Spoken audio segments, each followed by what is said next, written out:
Thank you very much. We are coming close to the end of this very interesting day. And as Mario put it, we are honored to host these kind of events. I think they are really important to define the future internet. We have had also contribution from around the world, actually, and I would especially thank the people who have given their views and have been traveling along. We have heard presentations from Japan, USA, Canada, China, Thailand, and a number of other friends are around.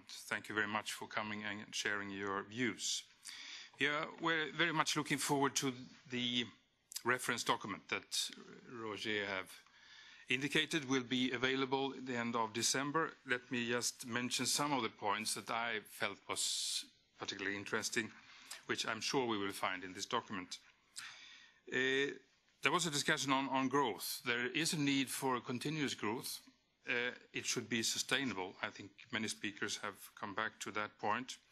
We have to pay more attention to the climate change. In a bit after the failure in Copenhagen, this is something which has to be in focus again when we're talking also future internet.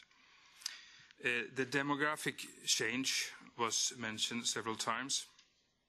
Governance of the internet, of course, key. The big brother, let's say, scenario with few companies guiding us to the future, which many speakers would like to avoid. We have the Internet of Things, cloud computing.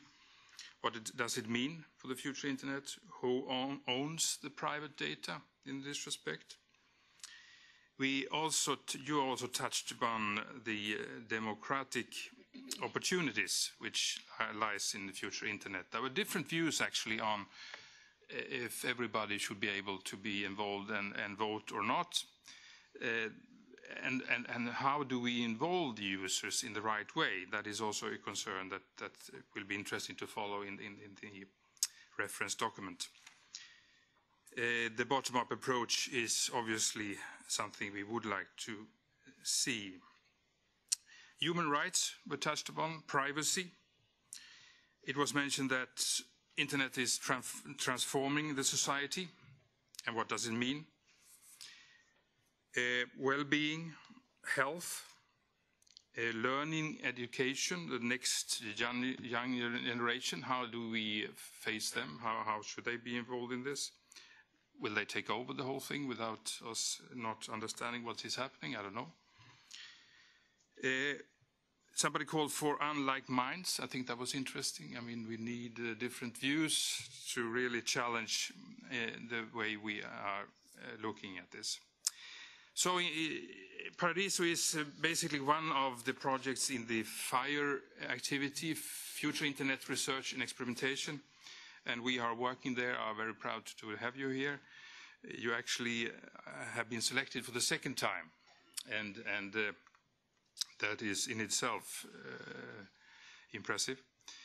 And for the next call, we have a number of calls coming up in the different domains, but just to remind you on the FIRE-related activities, where we are now next time also calling for a special network of excellence for internet science, which I think is very much in line with what is needed and what this particular activity can benefit from actually in the future, to have a special discipline for internet research. So many thanks to Roger, Roland and their team who have put this all together, and we are very much looking forward to the next steps, the reference document end of December, the consultation until April, and the conference in May, and now also the case study on the future internet, which you mentioned. So from my side, thanks a lot.